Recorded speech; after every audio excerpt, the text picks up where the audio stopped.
businesses, regardless of whether they want to downsize or not, should include a downsizing plan in their strategic plan. As a result, the HR planning unit should be in charge of communication, as it is an important aspect of the transition to a post-layoff workplace environment. One of the most important communications after a layoff is to explain to employees how management believe the move will benefit the company. It's critical to pay attention to rumors, supply survivors with all available information about the downsizing, make sure they are aware to the new organizational goals, provide clear objectives, tell them they are valued, give them time to grieve. Depending on the circumstances of the organization, this communication process may need informing employees about the company's financial situation, information that they would not normally encounter in their day-to-day work. Employees who are most affected by the layoff should be the first one to speak up. Communicators must always be honest and encouraging, but they must never offer unrealistic promises.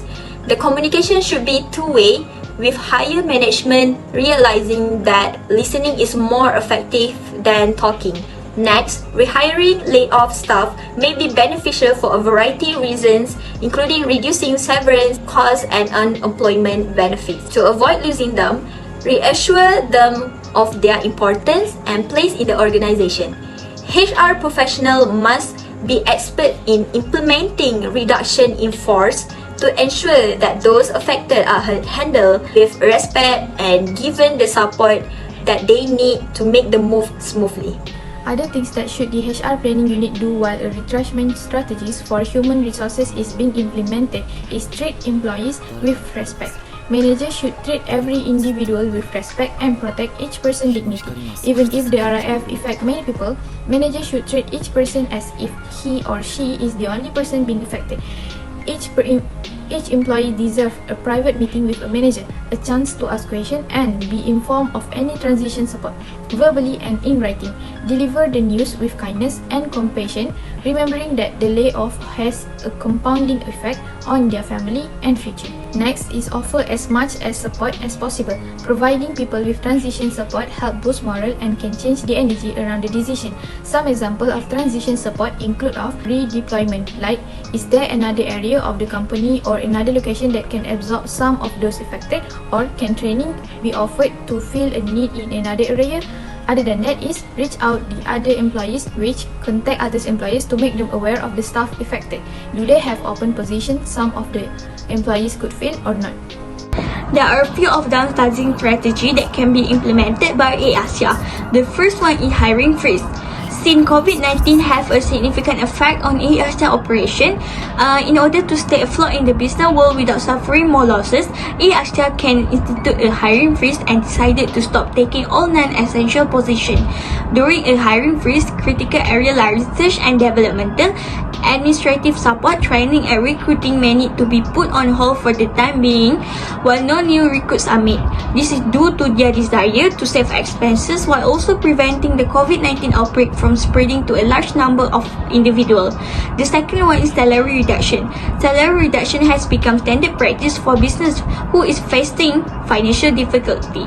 More and more companies in business sector affected by the coronavirus, including ASIA company, have turned to pay cuts to reduce their labor costs in the hope of retaining their workforce for a speedy recovery. Employees at ASIA had consent to accept salary cut at 75%, while the company founder and staff have chosen not to take any compensation in order to save expenses after the airline industry collapse after the current coronavirus pandemic. Departmental leaders, including air operator certificate holders, captain and selected senior executive, will receive a 10% pay reduction from ASIA Group. The income drop will be temporary for the next 6 months, and after receiving agreement from the low-cost airtime leadership team to implement cost-cutting measures in response to the COVID-19 outbreak, this decision was made. I, Natasha binti Muhammad Noor ADAMI, I continue the presentations about the downsizing strategy. Before ASIA downsizing their company, they will take into consideration several issues and criteria as guidelines. During COVID-19 pandemic starting on March 2020, all airlines cannot running the business as usual.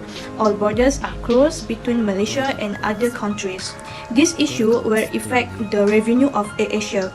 The fastest action taken by AirAsia after a few months pandemic and our country still not recover from the virus, they do lay off employees. This is the way AirAsia downsize their company to reduce the cost.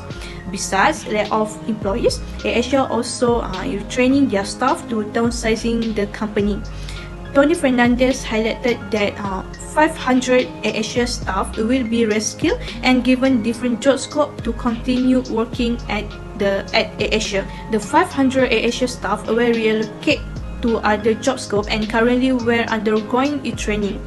The decision to retrain their staff to other job scope like data scientist and data engineer, it will help AirAsia to gain more knowledge and data in the airline market.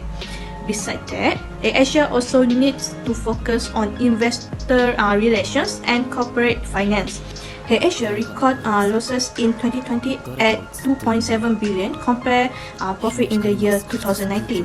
AirAsia currently focus on how to solve the debt and ensure that there are losses gained in the next term. Question 3. What kind of evaluation criteria would be appropriate in this setting? Quantitative, qualitative, or the combination of two? And justify.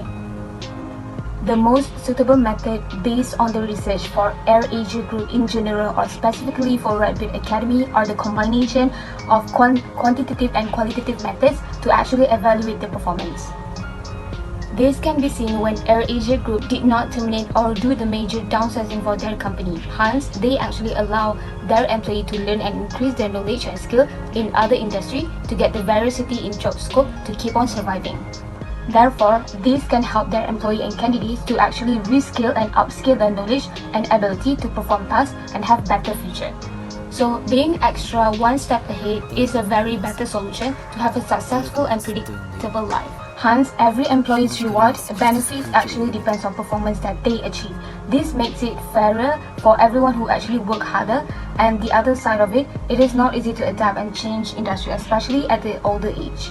So quantitative data can be used in statistical analysis and mathematical computation in the group of quantifiable information which actually affect a real life decision. So there will be numbers or counts, measurement data that will actually are type of the quantitative data, and every data set is valued as unique as the numerical data. It's like they always asking like how often is it, how much is it, how many is it. So AirAsia Group uses the turf analysis method to actually analyze the data because in order to survive they need to try different methods.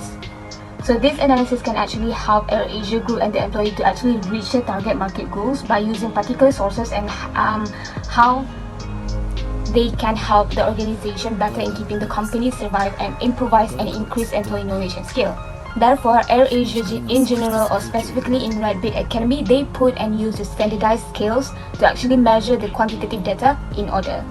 So the first one is quantitative data, which is the key performance indicator. So Redbird Academy can assess employee performance in meeting goals with the indicator of employees key performance indicator KPI. So the level of KPI can be differentiated through department. For example, the marketing department, human resource department, sales department, and many more are at the lower level of KPI. So while the higher level of KPI in the organization actually covers and focuses on the overall performance. So the existence of KPI in every organization, it actually help and affect the aircraft and many other industry. So this is because this indicator is very efficient and convenient and widely used to actually provide data and information. So this can be seen when AirAsia Group measure performance by using employee performance ranking to actually determine employee level of performance. Moreover, in Redbird Academy, every employee's benefit and achievement are based on their own performance. So that everything that they contribute to the organization with the variety of knowledge and skill that AirAsia Group offer, one of them through Redbird Academy, which provide program and training that opposite of their industry. Hi, Assalamualaikum. My name is NAZURAH. So I want to continue with qualitative. So qualitative assessment typically uses quantitative and naturalistic methods, sometimes alone but often performed combined with quantitative data. Qualitative methods include three types of data collection, namely open and in-depth interviews, direct observation, and written documents. PESEL analysis. The PESEL analysis is a qualitative assessment of the political, economic, social, technological, legal, and environmental forces influencing the aviation industry. It is also for global appraisal, like to identify measures for global appraisal for the convenience of the company. The focus of the analysis is on the East Asia region, which is a key market for Air Asia. Like politics, its tendency is towards the liberalization of the aviation market in East Asia to allow airlines to access the market without the need for a specific bilateral agreement on air transport between countries. Meanwhile, the economic growth rate of ASEAN countries is variable, with ASEAN member countries experiencing a growth rate of only 1.5% in 2009 due to the global economic crisis. Therefore, this assessment is very important to make an assessment of the global crisis, namely the recessions. On the social side, the social trend in East Asia is towards increased consumption, including the use of transportation due to economic growth in the region. This assessment is very important to determine the social trend in East Asia that are adopted. In terms of technology, the air transportation industry is driven by technology, with information technology used to improve marketing technology and engineering used to improve safety. Laws also play a role to be analyzed, like countries in East Asia have various ownership and anti-competition laws that affect airlines' ability to merge our accurate airlines. Therefore, this assessment is very important to evaluate the law before cooperating. Last but not least, the environment also needs to be assessed. The PESEL analysis shows that the implementation of the Open Skies Agreement could improve market access for air operators, although various national laws on ownership could hamper the use of merger and acquisition strategies for expansion. This analysis also shows that airlines that apply new technologies to improve customer service can enjoy a competitive advantage. The growing population and wealth of the region will result in greater demand for air transport in the long run. The long-term effect of widespread layoff among blue-collar workers and United Workers, the organization are forced to change management to make it easier for employees to move to other organizations. When Tony Fernandez set up the Red Beat Academy, he realized that employees needed to learn new roles to give them the new breath to work in different fields so that they could continue to generate their respective incomes. And then for the second point is, which is freezing of hiring at all levels. They can reduce costs and continue to pay the salaries of the employees who are still working. In addition, they are also able to strategize and analyze employees who have no need to work so that they can quit, and then the total cost that involved in all payments can be minimized. And then the third point is, which is the long-term effect of elimination to all formal and in-house training. They are unable to provide training to their employees. However, with the Red Beat Academy, it does not dampen the spirit. That's where they can develop skills in different fields of work in lines with Tony Fernandez goal of contributing as much as possible to his employees. Impact of early retirement for the employee could be a risk, but in order for the company to survive in this pandemic COVID-19, early retirement is one of the methods of the company to reduce their costs.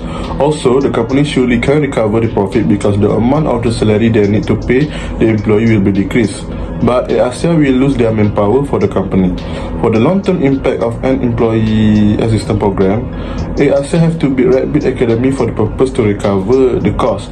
Other than that, this strategy can increase the profit of ASEA and is the way to give bonus such as insurance help and wellness with the scheme ASEA had in Subang Jaya Medical Center to their employee who was loyal and hardworking who made ASEA what it is today.